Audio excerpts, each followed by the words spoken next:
its passage through the House. I call to Euro Flavel. Tēnā koe, Mr Speaker, kia ora tātou katoa homa i roti te whare tēnei pō. Mr Speaker, our co-leader has already advised the Parliament that we will support this bill as it gives those who are involved in the rebuilding effort another tool to aid the recovery in Christchurch.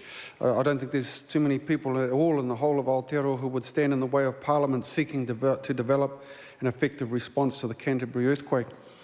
Such is the nature of our nation, Mr Speaker, that there are many links to Te Waipounamu throughout our party, throughout our electorates indeed, that have been important during their time of need.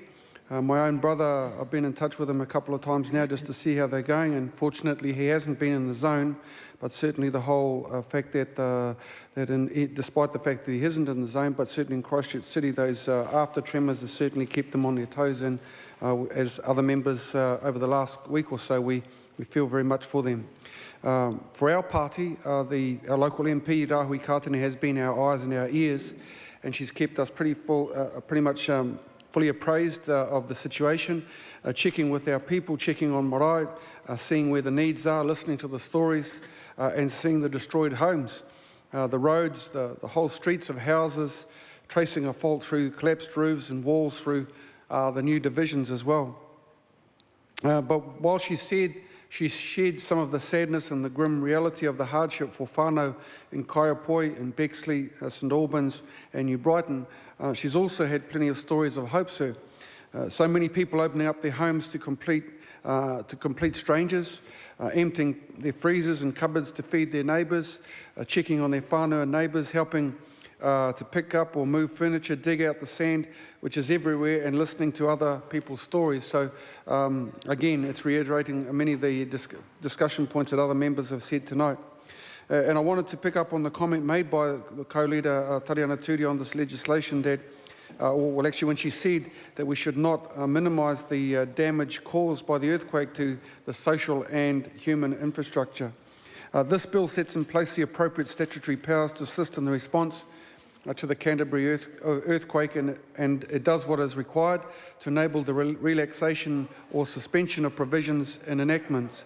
But importantly, Mr Speaker, the Order of Council mechanisms give priority to the facilitation of information. And I want to come to this in terms, I suppose, from a Treaty of Waitangi perspective.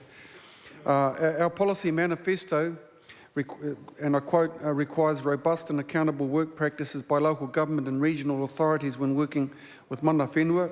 It also stipulates, as provided in the treaty, tangata whenua should have an equal say in the decisions which affect them. And so we make it known that Māori, specifically Ngāi Tahu as mana whenua, should have representation on the Commission that is being discussed, since there are 30,500 Māori who live in the wider Canterbury area. So there's a wealth of information that has come in, whether it be from Te Runanga o Ngāi Tahu, from Te Puni Kōkiri, or from our own Rahui Kātene. And I know from the Minister of Māori Affairs that TPK staff, Te Puni Kōkiri staff, had visited whānau as homes are reported damaged and assisting them to locate. They've monitored the operations of the welfare centre. They did daily visits to the Christchurch City Emergency Welfare Centres.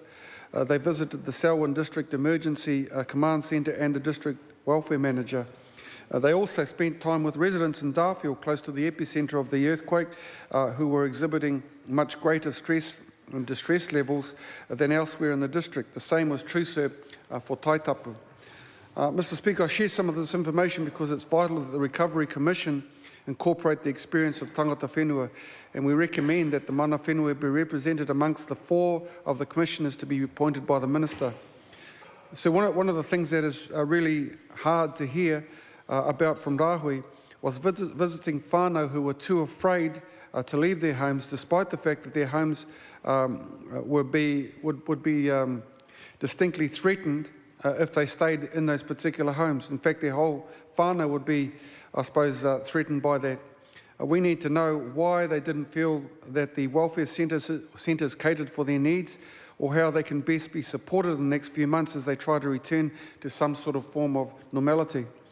Some of the people she talked to didn't realise the welfare centre was for the public, but thought that it was for the emergency staff only. and are clearly an example of the communication aspects that need to be tidied up a little bit. So I share these things because it's important to have the full range of information available in preparing for full recovery. In closing, Mr. Speaker, we believe that this bill will aid the recovery and rebuilding of Christchurch, which will boost the collective wairu of the people who have been affected by the quake. We will be advocating to ensure that Māori have a guaranteed voice on the Commission, and we continue to promote the importance of engaging with mana whenua to ensure that the pathway ahead is one that meets the needs of all of the people in Christchurch and the general Canterbury area. Tēnā koe.